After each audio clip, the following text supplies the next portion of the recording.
வணக்கம் நண்பர்களே, இந்த வீடியோ ஒரு போல்டான கேள்விக்கு விடை தேடுகிறது. அதாவது, ஒரு அழகான பெண்ணை பார்க்கும் போதெல்லாம் நான் ஏன் காமத்தால் தூண்டப்படுகிறேன் என்று யாரோ ஒரு நபர் தைரியமாக கேட்ட கேள்விக்குத்தான் இந்த வீடியோவில் விடை சொல்கிறார் ஓஷோ. உண்மைதான், இது போன்ற கேள்வியை கேட்பதற்கே ஒரு மனிதருக்கு அசாத்திய துணிச்சல் வேண்டும். எதற்காக ஒரு பெண்ணை நம்முடைய சுயமரியாதையை கழற்றி ஓரமாக வைத்துவிட்டு திரும்பி திரும்பி கழுத்து சுளுக்கும் வரை பார்க்க தோன்றுகிறது? அல்லது எதற்காக ஒரு அழகான பெண்ணை அவருக்கு மிக அருகில் சென்று பார்க்க தோன்றுகிறது? இது போன்ற பல கேள்விகளுக்கு இந்த வீடியோ விடை தேடுகிறது. நண்பர்கள், வீடியோவை பார்த்து முடித்தவுடன் வீடியோ பிடிச்சிருந்தா please don't forget to share it with your friends and please don't forget to subscribe our channel.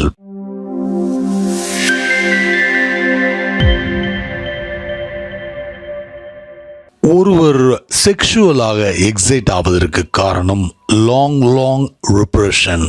பல காலங்களாக அடக்கி கட்டுப்படுத்தப்பட்டு வைப்பதால் தான்.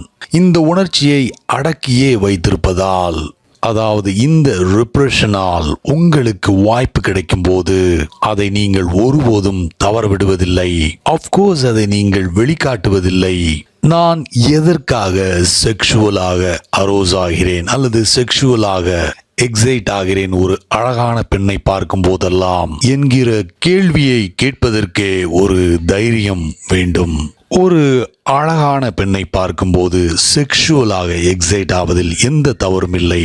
அந்த பெண்ணின் அழகிற்கு ஒரு பாராட்டு தெரிவிக்கிறீர்கள், அவ்வளவே. Just paying a compliment to her beauty. அந்த பெண் கவர்ச்சியாகவும் அழகாகவும் இருக்கிறாள் என்று சொல்கிறீர்கள். நல்ல புரிதல் உள்ள உலகமாக இருந்திருந்தால் நீங்கள் அந்த பெண்ணிடம் சென்று நன்றி தெரிவித்திருப்பீர்கள். அந்த பெண்ணும் உங்கள் பாராட்டை ஒரு நன்றி உணர்ச்சியோடு புன்முறுவலோடு ஏற்றுக்கொண்டிருப்பார். ஒரு பெண் கடந்து செல்லும் போது ஒருவரும் எக்ஸைட் ஆகவில்லை என்றால் அது ஒரு சோகமான நிகழ்வுதான்.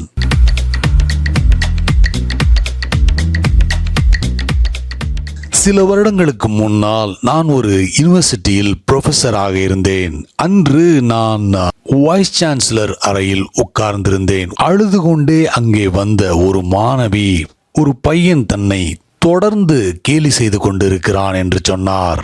இது போதாது என்று சின்ன சின்ன கற்களை தன் மீது எறிவதாகவும் தனக்கு காதல் கடிதங்கள் எழுதுவதாகவும் சொல்லி அழுதார். அஃப்கோர்ஸ் வைஸ் சான்சலருக்கு கடுமையான கோபம். நான் அங்கே உட்கார்ந்திருந்ததால், நீங்கள் இந்த பெண்ணை ஏதாவது சமாதானம் சொல்லி அனுப்ப முடியுமா, இந்த பெண்ணிற்கு உதவ முடியுமா என்று கேட்டார். நான் அந்த பெண்ணிடம், உன்னை யாருமே கேலி செய்யவில்லை, யாருமே உனக்கு காதல் கடிதம் எழுதவில்லை, யாருமே உன்மேல் சிறிய கற்களை எரியவில்லை என்று வைத்துக் கொள்வோம். அது மிகச் சரியானதாக இருந்திருக்கும் என்று நினைக்கிறாயா? உனக்கு அது மகிழ்ச்சியை கொடுத்திருக்கும் என்று நினைக்கிறாயா என்று கேட்டேன். இப்போது அவள் கண்களிலிருந்து கண்ணீர் வடிவது நின்றுவிட்டது. ஒரு சில வினாடிகளுக்கு அவர் முகத்தில் ஒரு அதிர்ச்சி. பிறகு சுதாரித்து கொண்டு, நான் அந்த மாதிரி யோசிக்கவில்லையே என்று பதில் சொன்னார். நான், that will be real misery. பெரிய சோகம்தான் அது. இந்த சம்பவம் யாரோ ஒருவர் உன் மீது ஆர்வமாக இருக்கிறார்கள் என்பதை காட்டுகிறது. நீ போய் அந்த பையனை பார்த்து தேங்க்ஸ் சொல்லிவிட்டு வா, அதில் எந்த தவறும் இல்லை. அந்த பையன் கொஞ்சம் முட்டாள் போல் இருக்கிறது. ஒரு அழகான பெண்ணை எப்படி பாராட்டுவது என்று கூட அவனுக்கு தெரியவில்லை. அவனை என்னிடம் அனுப்பி வை, அவனிடம் சில விஷயங்கள் பேச வேண்டியுள்ளது. I will teach him a few things. நீ கவலைப்படாதே, அழாதே, that is natural என்று சொன்னேன். We are one of the species of animals. ஒவ்வொரு மனிதனும் புத்தராகும் வரை மிருகம்தான். இந்த மிருக நிலையில் இருக்கும்போது ஒரு பெண்ணை பார்க்கும்போது அவன் எக்ஸைட் ஆகிறான். நீங்கள் இன்னும் புத்தர் ஆகவில்லையே, சோ அதுவரை ஜாலியாக இருங்கள். புத்தர் ஆகிவிட்ட பிறகு என்னால் உங்களுக்கு உதவ முடியாது, ஒருவராலும் உதவ முடியாது. நீங்களே கீழே இறங்கி வர நினைத்தாலும் அதற்கு வழி இல்லை. இது ஒரு அனிமல் இன்ஸ்டிங்க்ட். ஆமாம், இதை கடந்து செல்ல வேண்டும். ஆனால் உணர்ச்சியை அடக்குவதாலோ கட்டுப்படுத்துவதாலோ உங்களால் கடந்து செல்வது மிகவும் கடினம். ஏற்றுக்கொள்ளுங்கள். ஏற்றுக்கொள்வதுதான் கடந்து செல்வதின், அதாவது டிரான்செண்டன்ஸின் முதல் படி. இது பாவம் ஒன்றும் அல்ல. உங்களுக்கு எந்த குற்ற உணர்வும் தேவையில்லை. ஒரு அழகான சூரிய உதயத்தை பார்க்கும்போது நீங்கள் கில்ட்டியாக உணர்வதில்லை. அழகான மலரை பார்க்கும்போது அதன் அழகில் ஈர்க்கப்படும் போது ஒரு குற்ற உணர்வு உங்களுக்குள் வருவதில்லை. ஒரு அழகான ஆணையோ பெண்ணையோ பார்க்கும்போது அவரால் ஈர்க்கப்படும் போது எதற்காக இந்த குற்ற உணர்வு ஏற்படுகிறது? மீண்டும் ஒரு முறை பார்க்க விரும்பினாலோ மிக அருகில் சென்று பார்க்க விரும்பினாலோ உங்களுக்கு எதற்கு குற்ற உணர்வு வருகிறது? பல நூற்றாண்டுகளாக இப்படித்தான் நமக்கு கற்றுக் கொடுக்கப்பட்டிருக்கிறது. ஒருவரும் கண்களோடு கண்கள் பார்ப்பதில்லை. அது ஒரு குற்றமாக பார்க்கப்படுகிறது. It is that to be offensive. அழகான கண்களாக இருந்தாலும் நீங்கள் பார்க்க விரும்பினால் பார்க்க முடியாது. 3 வினாடிகள் மட்டுமே அனுமதிக்கப்படுகிறது.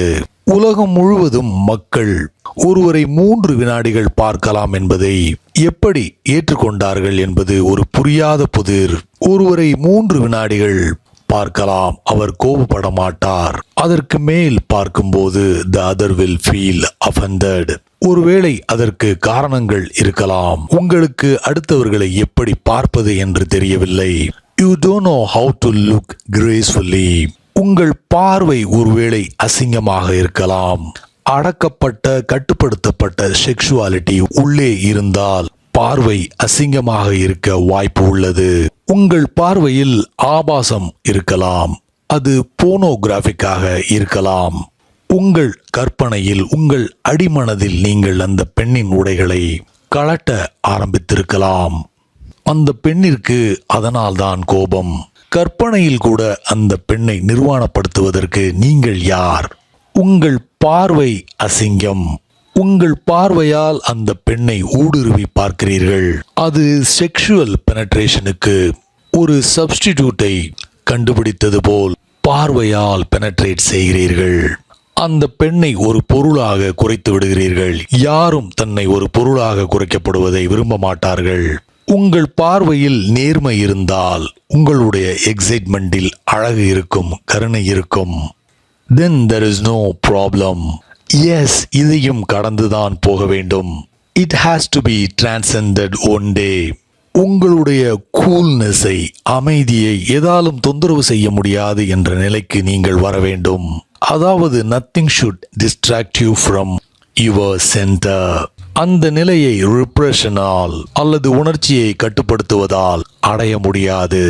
இது இயற்கையானதுதான், நேச்சுரல் தான் என்று ஏற்றுக்கொள்வதுதான் அந்த நிலையை அடைவதற்கான முதல் படி. அது உங்கள் இயல்பில் ஒரு பகுதி, உங்கள் பயாலஜியில் ஒரு பகுதி என்று ஏற்றுக்கொள்ளுங்கள். பிறகு அதை புரிந்து கொள்ள முயற்சி செய்யுங்கள். நன்றாக கவனியுங்கள். Watch it, observe it, witness it. அப்போது மெதுமெதுவாக உங்களுடைய கவனித்தல், உங்களுடைய விட்னஸிங் வளர ஆரம்பிக்கும். அப்போது you will go beyond it.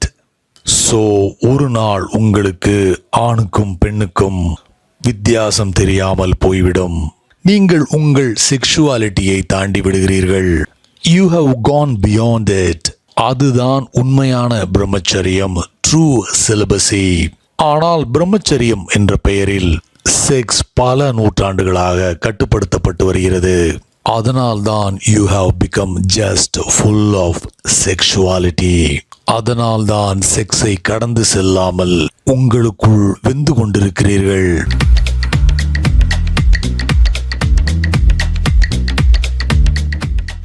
பின்வரும் ஜோக்கோடு இந்த வீடியோவை முடிக்கலாம். தன்னுடைய மனைவி தனக்கு துரோகம் செய்கிறாளா என்று கண்டுபிடிப்பதற்காக ஒரு மனிதர் கிளி ஒன்றை வாங்கினார். அந்த கிளி ஒரு அற்புதமான பறவை. ஆனால் ஏதோ ஒரு சண்டையில் அதன் 2 கால்களும் உடைந்து விட்டன. எனவே தனது இடுப்பின் உதவியோடு தான் தன்னை பேலன்ஸ் செய்து கொள்ளும். ஒரு நாள் அந்த கிளியிடம் அதை வாங்கிய மனிதர் கேள்விகள் கேட்டார். கேள்வியிலிருந்தே தன்னுடைய மனைவி உண்மையிலே தன்னை ஏமாற்றுகிறாள் என்பதை கண்டுபிடித்து விட்டார். எனவே வேகமாக அந்த கிளியிடம் என்ன நடந்தது என்று கேட்டார். அதற்கு கிளி. முதலில் உங்கள் மனைவி அந்த அறிமுகமில்லாத நபருக்கு முத்தம் கொடுத்தார். பிறகு தன்னுடைய ஆடைகளை கழற்ற ஆரம்பித்தார் என்று சொன்னது. பிறகு என்ன ஆயிற்று என்று இடைமறித்தார் இந்த மனிதர். கிளி. பிறகு 2 பேரும் படுக்கையில் ஏறி படுத்தார்கள் என்று சொன்னது. பிறகு என்று கத்தினார் அந்த மனிதர். பிறகு அவள் போர்வையை இழுத்து போர்த்தினாள் என்றது. பிறகு பிறகு என்றார். எனக்கு தெரியாது, நான் கீழே விழுந்து விட்டேன் என்று சொன்னது கிளி.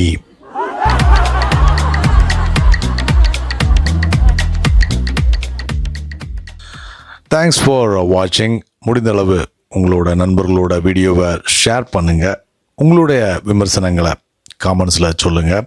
அடுத்த வீடியோவில் சீக்கிரம் உங்களை எல்லாரையும் சந்திக்கிறேன். Until then, take care. Bye.